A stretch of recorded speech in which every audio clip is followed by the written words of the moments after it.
Maximizing your uniqueness, developing an authentic representation of you, originating from your DNA, pulled from your passion, that authentically represents your true essence, nurtured in your ideal environment.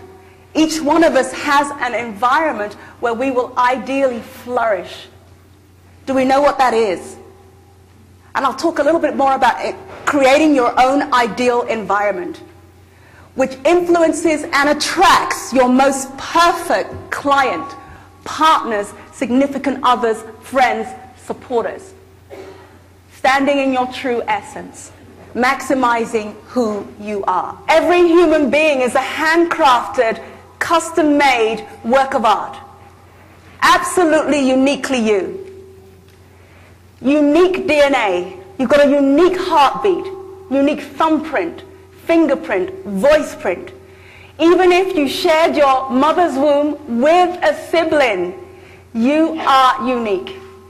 You're not the same. So I've got 9 keys to maximize your uniqueness, to get really fully into enjoying who you are, appreciating who you are, beginning to honor what's in you. Because I'll tell you something. To the degree that we honor what's in us, that's the degree that we're able to begin to honor it and celebrate it in other people. So the more we honor the diversity within us, the more we'll celebrate diversity in others. The second key, discover your dominant strengths. So often, what others say is wrong with us is actually right with us. We might just not be in the right arena. So often, at times we are socialized where only parts of us are celebrated. And because of that, we kind of think of the other parts as less. My parents believed that education was the pathway out of poverty. My father lost his parents when he was 9 years old. So he actually had to work from 9 years old. And so for him, education was his pathway out of poverty. And that's what he instilled in all his children. So in order to please my parents, and I wanted to please them more than anything in the entire world when I was growing up. So in order to please them, I had to work hard at school.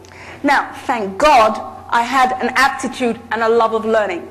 It was not the case with my brothers and sisters. So some of them had a rougher time.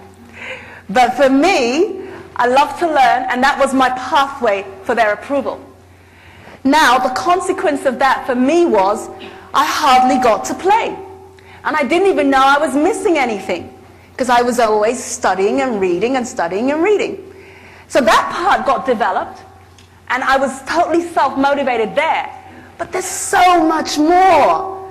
So play and fun and recreation and all the other pursuits that make a person whole and integrated, I had to learn that much later. And I had to give myself permission to step into those areas much later. Now, all of us come with our own unique stories. And maybe some of you can identify with some of that. That there may be areas where you're celebrated to flourish and be the best, be your best. But there are other areas that are kind of ignored or considered unworthy. But I'd really like to say that all areas that are you are worthy.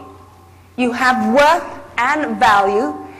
Everything about you matters. Discount nothing. Even pain can be used as a leverage to power, personal power, and the power to impact others positively. So everything about you matters. So, the iPhone, so many features on it, but where do I get the value out of it? You know? In every environment, with all of your relationships, begin to tap into what value are you getting from me? Because people don't need all our features, but there's certain things that are really important to them about us. And you'll be surprised at what you learn, and you'll begin to optimize those valuable features in different arenas, and you'll be able to bring them out in different settings with different types of people. You've got so much in there, and getting skilled at playing with what's in this temple. What's in here? For example, if I talk to my children, They want me to be more decisive about punishing their younger sister. Yeah. You know, after having 3, I just don't have the energy to punish anybody. Your ideal environment. Go where you're celebrated, not where you're tolerated. So important. Move if you're not being rewarded, encouraged, nurtured, developed. And if you stay, you better know why you're staying. Remember, you are the chooser of your own life, your own circumstances. Maybe our mothers and our grandmothers could not choose, but every woman in this room has the capacity to choose more than ever before. We are so privileged. Hand-heart connection. I said a little bit about that. What's in our hand is our natural talents, our knowledge, our education, what we know, our degrees, our daily operations at work. Often we despise what's in the hand because it's very normal, because it's what it's expected of us, because it's all we know, and we don't, in English we say, or in England we say, you probably have the same expression, we say familiarity breeds contempt. And sometimes we can get very contemptuous or disrespectful of the things that are to be highly honored and developed with us. So that's what's in the hand. What's in the heart is it's vision. It's beginning to tap into calling, passion, purpose. Wow. The things that really make me fulfilled. What I really want to do. Where I think I can make the biggest difference. The things that mean the most to me. That's what's in the heart. How can we marry them?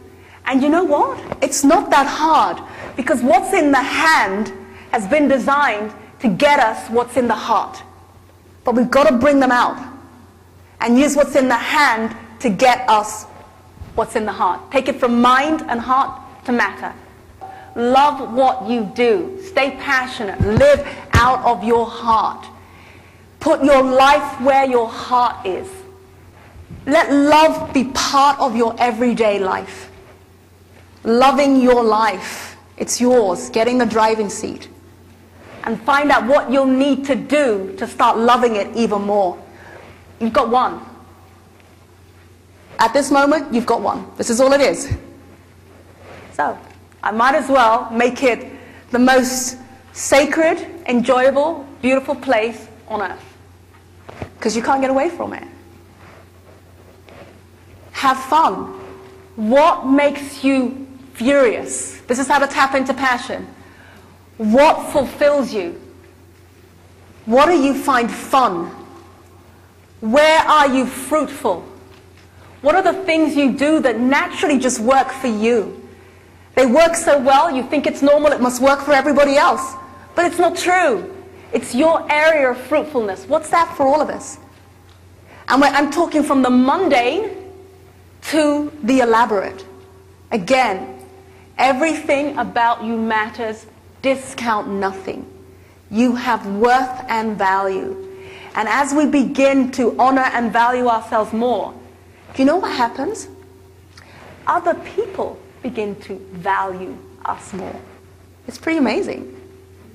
But it starts with me beginning to raise my value and how I see myself, and what I allow and permit, and what I honor in myself. Number 1. Identify your core values. Orient your life around your core values. Number 2, dominant strengths. Find yours. Talent, skills, knowledge. Hone your strengths. Number 3, multiple intelligences. You've got more than one. You're much more than IQ and EQ. What is the rest? Number 4, understand uniquely how you deliver value. When you walk into the room, what comes with you? Who comes into the room when you walk into the room? Number 5, maximize your hand and your heart connection. Number 6, create your ideal environment. Soul, spirit, intellectually, emotionally, professionally nurturing. Begin to be able to critically filter out the people that don't do that for you. And begin to cultivate the relationships with those that do that. Seek them out. Be bold. Step out. Find them. Number 7, develop your game plan. Get your game on. What is your game plan? And this goes beyond our development at work, our HR development. Use them as well. Tap into them. But tap into you from the inside out. Number 8, love what you do. Live out of your heart as much as possible. Be passionate. Have fun. Play. Enjoy what you do. Embrace who you are. Enjoy it. It's so, so beautiful. And finally, be your best. Thank you. Thank you. Thank you.